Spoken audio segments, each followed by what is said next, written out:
Salam SN, ketemu lagi dengan saya Agus Harizal Alwi Cikmat, pemimpin redaksi Suara Nusantara dan koran sn.com.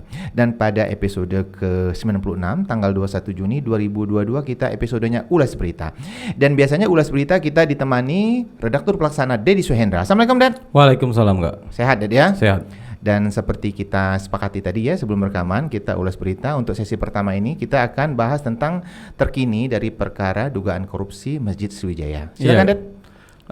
Dalam perkara Masjid Sriwijaya nih Kak, terakhir kan dua terdakwa sudah divonis ya, di mana dua terdakwa ini merupakan terdakwa Masjid Sriwijaya dan juga terdakwa PDIPDI Sumsel ya. Keduanya divonis oleh Majelis Hakim yang diketuai Pak Yusrizal SHMH, masing-masing dipidana 12 tahun. Dari pidana 12 tahun tersebut, salah satu yang merupakan bendahara itu dibebaskan dari dakwaan jaksa penuntut umum ya, tapi terbukti di PDIPDI Sumsel. Oke. Kemudian sebelumnya kita buat berita di Suara Nusantara edisi cetak ya dengan judul Kejati akan kaji ponis dua terdakwa. Iya, benar. Maksudnya apa ini, Ded? Sejauh ini Kejati Sumsel kita konfirmasi Kak ya, bagaimana tanggapan terkait vonis tersebut.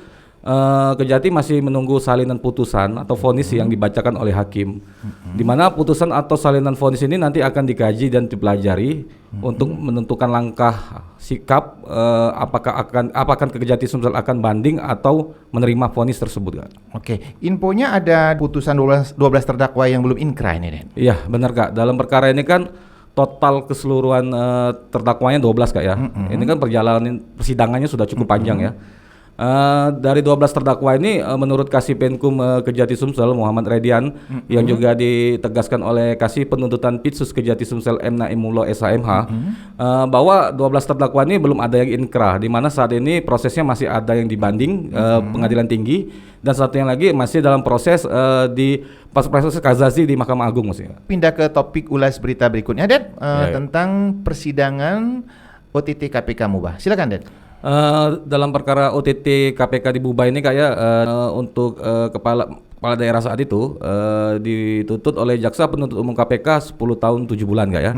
Sementara dua terdakwa lain yang merupakan Kadis PUPR saat itu dan Kabid di Dinas PUPR dituntut oleh JPU KPK dengan tuntutan 5 tahun dan juga 4 tahun 6 bulan gitu ya. Oke, agenda persidangan berikutnya apa nih, Ded? Sidang berikutnya ialah sidang pledoi Kak ya, pembelaan terkait tuntutan jaksa penuntut umum yang telah dibacakan di sidang sebelumnya. Lanjut ulas berita berikutnya, Ded. Infonya tadi ada sidang dari dugaan korupsi BSB. Ya benar Kak, hari ini sidang lanjutan dugaan korupsi kredit modal kerja Bank Sumsel Bubble, di mana ada dua terdakwa dalam perkara tersebut Kak ya. Di persidangan jaksa penuntut umum menghadirkan saksi yang merupakan terpidana dalam perkara tersebut, di mana persidangan tersebut saksi dihadirkan secara virtual dari rutan Pak Ju Palembang. Yang menarik dari persidangan tadi, Den? Mungkin terkait pembahasan jaksa menggali dan membahas terkait rekening Kak ya, rekening yang harusnya dibayarkan, angsuran tersebut dibayarkan melalui rekening Bank Sumsel Bubble itu. Oke, Ded, di episode ke-96 ini kita memberikan ucapan terima kasih khusus ya untuk penonton Lensa SN yang sudah setia menonton tayangan-tayangan Lensa SN, dan kita sudah mencapai 1000 subscribe ya. Dan untuk penonton Lensa SN untuk terus memberikan komentar dan masukan-masukan ya, biar tayangan Lensa SN tetap bisa memberikan obrolan-obrolan podcast yang berkualitas dan mengedukasi untuk masyarakat Sumatera Selatan. Lanjut ulas berita lagi kita, Den. Mungkin dari terkini penyidikan dugaan korupsi tol di Oke. Terkait penyidikan dugaan korupsi tol di Oke ini masih penyidikan Kak ya di Kejati Sumsel. Dari keterangan Kasih Penkum Kejati Sumsel Muhammad Redian SHMH, memang dalam perkara ini belum ada tersangka yang ditetapkan Kak ya. Tapi tahapnya sudah tahap penyidikan. Di mana dalam tahap penyidikan ini Kejati Sumsel masih melakukan kegiatan penyidikan, mengumpulkan sejumlah alat bukti untuk mengungkap tersangka dalam perkara tersebut Kak. Dan perkara ini sudah cukup lama, Ded ya? Sudah cukup lama Kak. Bisa dijelaskan? Dalam perkara ini perjalanannya memang cukup lama, di mana para saksi sebelumnya sudah ada diperiksa Kak ya, yang dulu kita pernah ulas di berita. Camat, Kades Kak ya, dan pihak pemerintahan sudah diperiksa oleh Kejati Sumsel sebagai saksi.